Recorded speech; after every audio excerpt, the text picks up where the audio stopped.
Narito ang iyong lingguhang horoscope para sa Taurus para sa linggong ito. Sa pagitan ng January 18 hanggang January 24, ang iyong focus ay malilipat sa iyong mga pangmatagalang layunin at sa iyong pangangailangan para sa katatagan. Ang linggong ito ay nagtutulak sa iyo na maging mas masinop sa bawat aspeto ng iyong buhay, lalo na sa mga bagay na may kinalaman sa iyong seguridad. Mararamdaman mo ang isang malakas na pagnanais na maglatag ng matibay na pundasyon para sa iyong kinabukasan sa loob ng 7 araw na ito. Ang iyong likas na pagiging matyaga ay magiging iyong pinakamalakas na sandata upang malampasan ang anumang balakid na dumarating sa iyong landas. Manatiling tapat sa iyong mga prinsipyo habang ikaw ay gumagawa ng mga hakbang patungo sa iyong pangarap. Sa iyong karera, ang linggong ito ay nagdadala ng mga oportunidad para sa paglago at pagkilala mula sa iyong mga nakatataas sa trabaho. Magiging matalas ang iyong isipan sa paggawa ng mga estratehiya na nangangailangan ng lohika at maingat na pagpaplano sa opisina. Mapapansin ng iyong mga kasamahan ang iyong dedikasyon at ang iyong kakayahang manatiling kalmado sa gitna ng pressure sa bawat gawain. Huwag matakot na magmungkahi ng mga ideya na makakatulong sa pagpapabuti ng inyong sistema dahil paborable ang panahon para sa pagbabago. Ang iyong katapatan sa trabaho ay magbubunga ng respeto at tiwala mula sa mga taong nasa paligid mo. Sa usaping pananalapi, ang January 18 hanggang January 24 ay panahon para maging mapanuri sa iyong mga gastos na may kinalaman sa iyong tahanan at ari-arian. Bagamat may darating na kita, may tendensya kang maging masyadong mapagbigay sa mga taong mahal mo, kaya mahalaga ang tamang balanse. Ang paggawa ng isang matibay na plano para sa iyong ipon ay makakatulong upang hindi ka magkaroon ng problema sa mga susunod na linggo. Ang pagiging praktikal sa pera ay mahalaga upang mapanatili ang iyong kalayaan na gawin ang mga gusto mong aktibidad sa hinaharap. Mag-ingat sa mga transaksyong hindi malinaw ang bawat detalye upang hindi masayang ang iyong pinaghirapan. Sa aspeto ng pag-ibig, ang linggong ito ay naglalayong magbigay ng higit na seguridad at katapatan sa iyong kasalukuyang relasyon. Para sa mga may kapareha, ang pakikibahagi sa mga simpleng gawain sa loob ng tahanan ay magpapatibay sa inyong pagsasama ng husto. Para naman sa mga naghahanap ng pag-ibig, ang iyong pagiging matatag at maasahan ang siyang makakaakit sa mga taong naghahanap ng seryosong ugnayan. Ang pag-ibig ay matatagpuan sa mga pamilyar na lugar kung saan komportable ang iyong pakiramdam sa bawat sandali. Ang pagiging bukas ang isip at puso ang susi sa isang masayang ugnayan sa loob ng 7 araw na ito. Ang iyong kalusugan ay magiging matatag basta't huwag mong kakalimutan ang magpahinga at kumain ng wasto sa bawat araw. Ang iyong likas na lakas ay nasa rurok nito, ngunit ang labis na pagtatrabaho ay maaaring magdulot ng sakit sa iyong leeg o lalamunan. Mahalaga ang regular na ehersisyo at ang pagkakaroon ng koneksyon sa kalikasan upang mailabas ang stress at mapanatili ang iyong sigla. Siguraduhin ding uminom ng sapat na tubig at matulog ng maaga upang muling mabuo ang iyong enerhiya para sa susunod na araw.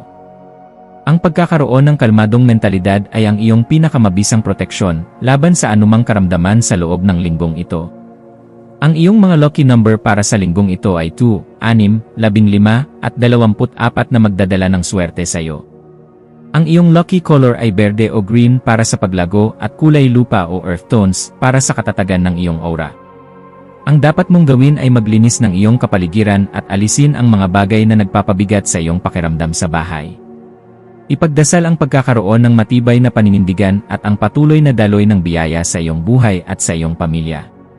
Ang isang taimtim na panalangin ng pasasalamat ay magbubukas ng pinto para sa mas marami pang milagro at kagalakan sa iyo. Dapat mong ipagdasal ang karunungan upang makita ang pagkakaiba ng mga bagay na mahalaga at mga bagay na pansamantala lamang. Humingi ng gabay upang manatiling matatag sa harap ng mga tukso na sumuko sa iyong mga adhikain sa buhay. Ipanalangin din ang kapayapaan sa iyong tahanan at ang kagalingan ng mga taong mahal mo na kasalukuyang may pinagdadaanan.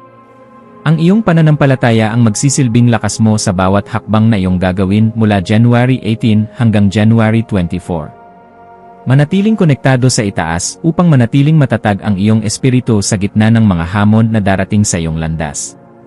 Sa pakikipagkapwa-tao, ikaw ang magiging sandigan ng iyong mga kaibigan dahil sa iyong pagiging maasahan at tapat na pakikitungo.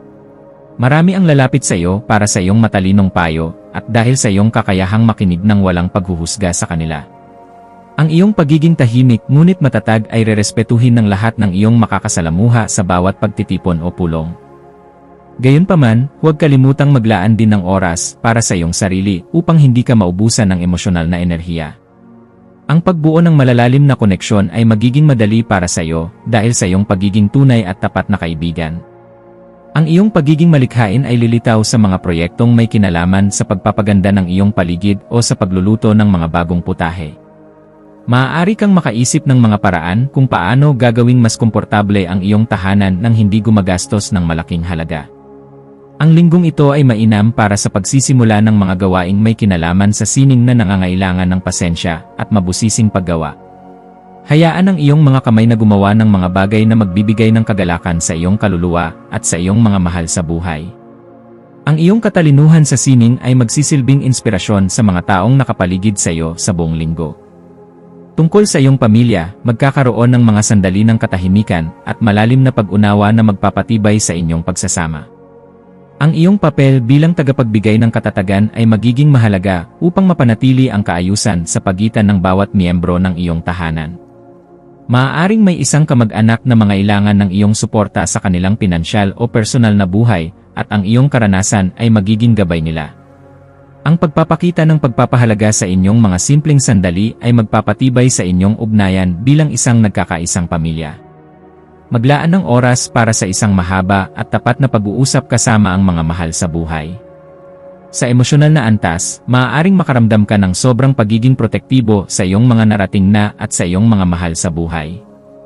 Mahalagang matutunan na hindi mo kontrolado ang bawat galaw ng mundo at kailangan mong magtiwala sa daloy ng buhay mula January 18. Ang pagiging masyadong mahigpit sa iyong mga plano ay maaaring magdulot ng stress, kaya mainam na maging flexible sa bawat sitwasyon. Ang paghahanap ng kagaanan sa loob ng iyong sarili ay makakatulong upang manatiling masaya sa gitna ng anumang mga pagbabago sa labas. Ang iyong panloob na kapayapaan ay magbibigay sa iyo ng linaw sa pagpapasya at sapat na lakas. Ang espiritualidad ay magiging malakas na sandigan mo sa linggong ito sa pamamagitan ng pagpapasalamat sa bawat maliit na biyayang natatanggap mo. Ang pananalangin para sa katatagan at pasensya ay magbibigay sa iyo ng direksyon na kailangan mo sa iyong mga susunod na hakbang sa buhay. Maniwala ka na ang bawat pagsubok ay isang pagkakataon upang patunayan ang iyong katatagan at pananalig sa dakilang lumikha. Ang meditasyon sa isang tahimik na lugar ay makakatulong upang muling kumonekta ang iyong kaluluwa sa kapayapaan ng universo. Ang iyong pananampalataya ang magiging anchor mo sa gitna ng bawat ingay at kaguluhan ng material na mundo. Sa kabuuan, ang Taurus ay kailangang maging handa sa dahan-dahang pag-unlad ng mga kaganapan mula January 18 hanggang January 24, 2026. Ang bawat karanasan ay magdadala sa iyo ng mas malalim na pag-unawa sa iyong tunay na halaga bilang isang tapat at masipag na tao. Huwag mong hahayaang ang pagkainip ay humadlang sa iyong pag-unlad sa iyong napiling larangan at sa iyong personal na kaligayahan. Sa pamamagitan ng pagbabalanse ng iyong pagnanais sa seguridad at ng iyong mga responsibilidad, makakamit mo ang tunay na kaganapan. Ang linggong ito ay simula ng isang mas matatag at masayang yugto sa iyong buhay. Manatiling nakatutok sa iyong mga adhikain at huwag hayaang ang mga pagsubok ay magpahina sa iyong determinasyon na maging matagumpay. Ang iyong lakas ay nagmumula sa iyong paniniwala na ang sipag at tiyaga ay laging nagbubunga ng maganda sa takdang panahon. Magtapos ang linggong ito ng may pusong puno ng pasasalamat at mga bagong aral na iyong magagamit sa iyong hinaharap. Ang iyong katatagan ay ang iyong pinakamalaking asset, kaya ipagpatuloy ang paglakad ng may dangal, integridad at pagtitiwala sa sarili. Ang universo ay nakahandang suportahan ang iyong mga dakilang hangarin sa buhay sa bawat hakbang mo. Sa pagtatapos ng January 24, maglaan ng oras upang magmuni-muni sa iyong mga nagawa at maghanda para sa susunod na linggo ng may ngiti. Ang bawat tagumpay, gaano man ito kaliit sa paningin ng iba, ay dapat ipagdiwang bilang patunay ng iyong walang sawang pagsisikap. Handa ka na ngayon para sa mga bagong hamon ng may baong karunungan, inspirasyon, at sapat na katatagan sa iyong puso. Ang iyong linggo ay magtatapos ng may kapayapaan dahil alam mong nanatili kang tapat sa iyong sarili at sa iyong mga mahal sa buhay. Ipagpatuloy ang pagiging sandigan at liwanag sa iyong kapwa sa bawat araw ng iyong buhay.